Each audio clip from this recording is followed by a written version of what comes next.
समतल दर्पण में वास्तविक की काल्पनिक? अरे चुट्टा, समतल दर्पण में काल्पनिक।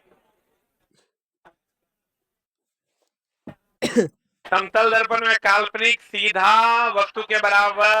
देखो चला, एकदम याद रखना, मायोपिया बोले तो कौन दृष्टि दोष?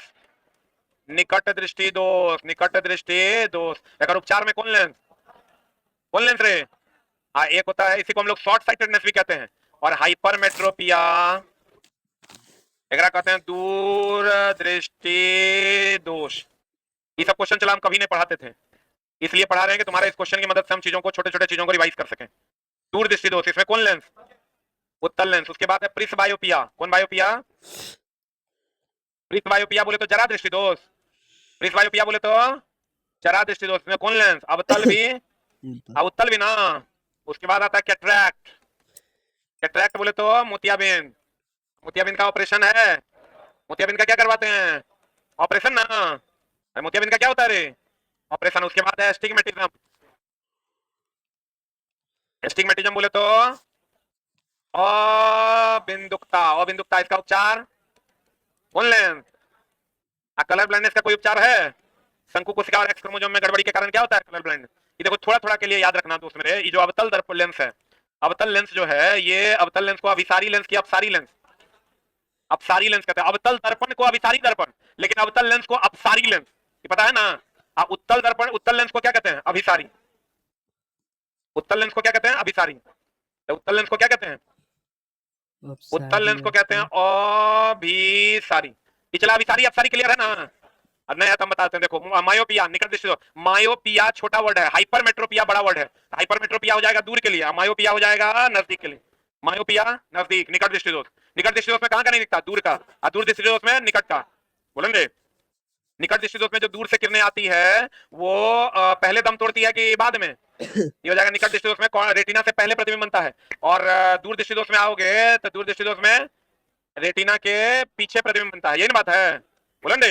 रेटिना को फोटोग्राफिक फिल्म कहते हैं, जिस पर प्रतिबिंब बनता है वास्तविक उल्टा और वस्तु से छोटा। देखो ये बात ध्यान रखना, समतल दर्पण में काल्पनिक सीधा और वस्तु के बराबर। कौन दर्पण में? समतल दर्पण में। लेकिन आंख के द्वारा जो प्रतिबिंब बनता है वास्तविक उल्टा और वस्तु से छोटा, वास्तविक उल्टा और वस्तु से छोटा। आ जाओ इधर, एक समतल दर्पण। कौन दर्पण? एकदम चला, समतल दर्पण में बताओ, जितनी दूरी पर वस्तु रहेगा उतनी दूरी पर प्रतिबिंब बनेगा। अगर 20 मीटर पर सेकंड से जाएंगे तो कितना मीटर पर सेकंड से दौड़ेगा? 2 मीटर पर सेकंड से। 10 सेंटीमीटर की दूरी पर वस्तु है तो 10 पर प्रतिबिंब बनेगा। अगर पूरी लंबाई देखनी है तो अपनी लंबाई का आधा, बोलेंगे। और अगर समतल दर्पण को थीटा कोण से घुमा देते हैं तो परावर्तित किरण 2 थीटा कोण से घूम जाएगी, और प्रतिबिंबों की संख्या हमेशा क्या होती है? विषम। और दो समतल दर्पण एक दूसरे के समानांतर रखे जाएं तो प्रतिबिंबों की संख्या 360/0 बराबर कितना होता है? अनंत। जिसमें दूसरा प्रतिबिंब सबसे अधिक स्पष्ट दिखाई देगा, जिसमें दूसरा प्रतिबिंब सबसे अधिक। अनंत प्रतिबिंबों में कईवां प्रतिबिंब सबसे अधिक स्पष्ट दूसरा। प्रतिबिंबों की संख्या हमेशा क्या होती है? विषम। अगर विषम होती है 360/थीटा होता है। अगर दो दर्पण एक दूसरे से 90 डिग्री पर हो तो 9 चौका 36, 4 में से 1 बराबर कितना? 3। 4 में से 1 बराबर कितना? 3। प्रतिबिंबों की संख्या हमेशा क्या होगी? विषम। और दो समतल दर्पण एक दूसरे के समानांतर हो तो प्रतिबिंब कितना बनेगा? अनंत। क्योंकि 360/0 थीटा की जगह लेंगे समानांतर रेखाओं के बीच का कोण कितना? 0 डिग्री। अनंत। अनंत में कईवां प्रतिबिंब स्पष्ट दिखाई देता है? दूसरा। कईवां, कईवां दूसरा। और समतल दर्पण में हमेशा ध्यान रखना, काल्पनिक सीधा वस्तु के बराबर और पार्श्व उल्टा।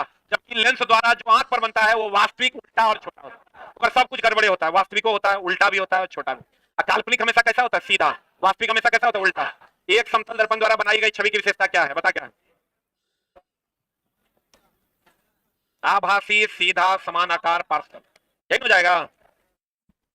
अगला अगला अगला, धातुएं अम्ल के साथ अभिक्रिया करके क्या उत्पन्न करता है? धातु कितना बार बोले? अम्ल से अभिक्रिया करेगा, क्या बनाएगा? हाइड्रोजन गैस ना। कौन धातु नहीं करेगा? कॉपर। कौन अम्ल नहीं करेगा? HNO3 करेगा। आंसर बता दो क्या बनेगा? ये लवण और हाइड्रोजन होगा रे। लवण और क्या होगा? हाइड्रोजन। पढ़े? आई तो पता होगा, अम्ल क्षार से अभिक्रिया करेगा लवण और जल। उष्मा क्षेपी की शोषी, ये तो पता है ना। पानी में अम्ल के अम्ल में पानी, पानी में अम्ल। एक सांद्र अम्ल को तनु करने के लिए हमें क्या करना चाहिए? तनु अम्ल में पानी कि पानी में अम्ल? पानी में क्या? सांद्र अम्ल की तनु अम्ल। आइए वो चीज ध्यान रखना दोस्त मेरे, एक्वारेसिया जो बनता है सांद्र, सांद्र HNO3, दोनों कैसा लेंगे? सांद्र HNO3 और सांद्र HCl 1:3। जगह में गोल्ड और प्लेटिनम क्या होता है? घुल जाता है। याद ना रहे तो याद रखना, जगह में 3 होगा वो 1 लेंगे, जगह में 1 है वो क्या लेंगे? 3। और H2 और O2 का जो रिएक्शन है एनसीईआरटी में दिया हुआ है, H2 गैस है कि द्रव है? O2 क्या है? गैस है। जो बना देगा वो क्या है? H2O। H2O क्या है? लिक्विड। H2O क्या है? लिक्विड।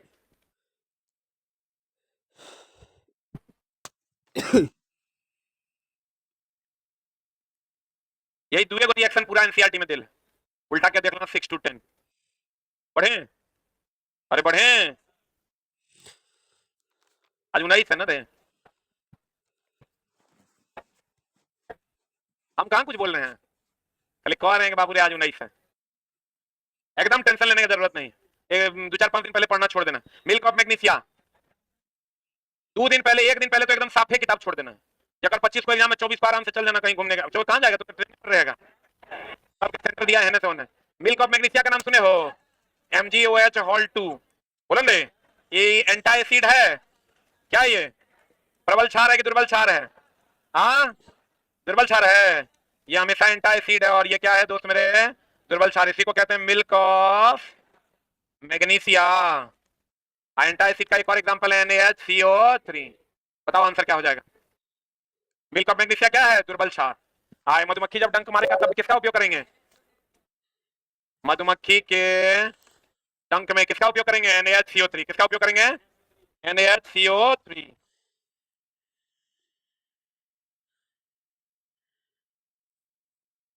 एक और है, फ्री फायर खेलेंगे 24 को। एक दिन पहले चला एकदम आराम से रिलैक्स हो जाना। एंटा एसिड NaHCO3 मधुमक्खी के डंक में। और ये कैसा क्षार है? दुर्बल क्षार। कैसा क्षार है रे? बताइए क्या होगा? What is the answer?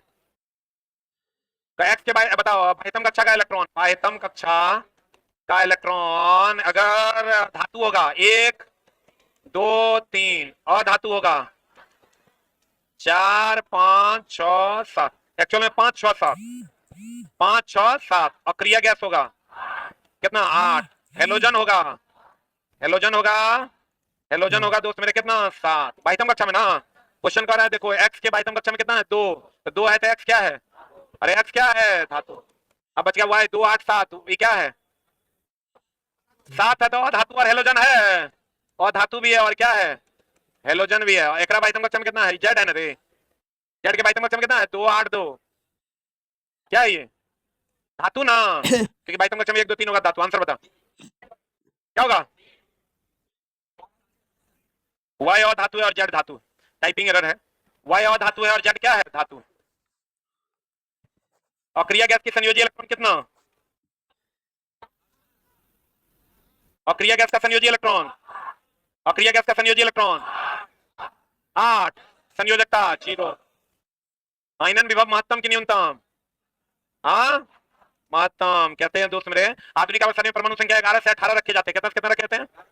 रखे जाते हैं। बताओ पहले आवर्त में कितने तत्व? 2। दूसरे में कितना? 8। तीसरे में कितना? 8।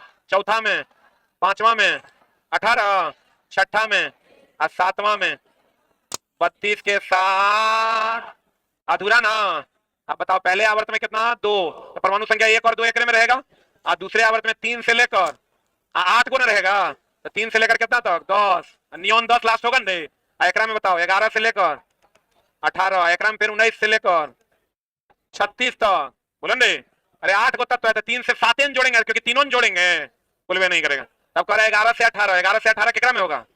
तीसरा में ना आंसर। ऐसे भी चला, ये पता है हीलियम, नियॉन, आर्गन, क्रिप्टॉन। एकर कितना था? 2। एकर 10, एकर 18। ये 18 वाला कितना में होगा? पहला दूसरा तीसरा, तीसरे में होगा, कुल भी नहीं करेगा।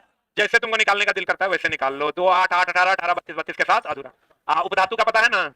0 11 22 10, 0 11 22 10, 0 11 22 10। उपधातु कहाँ है? बॉर्डर लाइन पर। उपधातु को जिगजैग लाइन भी कहते हैं। संख्या कितनी है? 7। Boron, silicon, germanium, arsenic, antimony, tellurium और पोलोनियम। 7 में रहेगा तो आंसर मानना 6। 7 में रहेगा क्या मानना? 6। बताएगा आंसर। 100 कथा निम्नलिखित में कौन सा सही है गलत है? 114 तत्वों में से 22 अधातु और अन्य धातु है। उपधातु कहाँ चल गया? तेल लेने।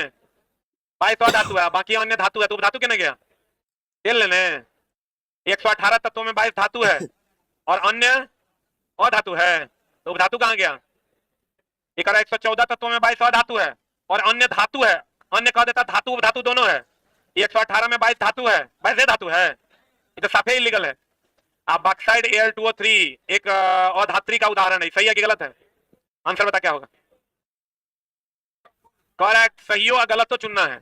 एक और दो सही है, साफे गलत है। एक सही है, गलत है। दो और तीन सही है, अरे बोलन दे, दो और तीन सही है, गलत है। कथन एक और तीन सही है, एक और तीन सही है, ये गलत है, क्वेश्चन गड़बड़ है। अरे देखो तुम 114 तत्व है, 114 तत्व था पहले, अभी कितना है 118। 114 में कह रहा है 22 और धातु है, अन्य धातु है, तो धातु कहां गया?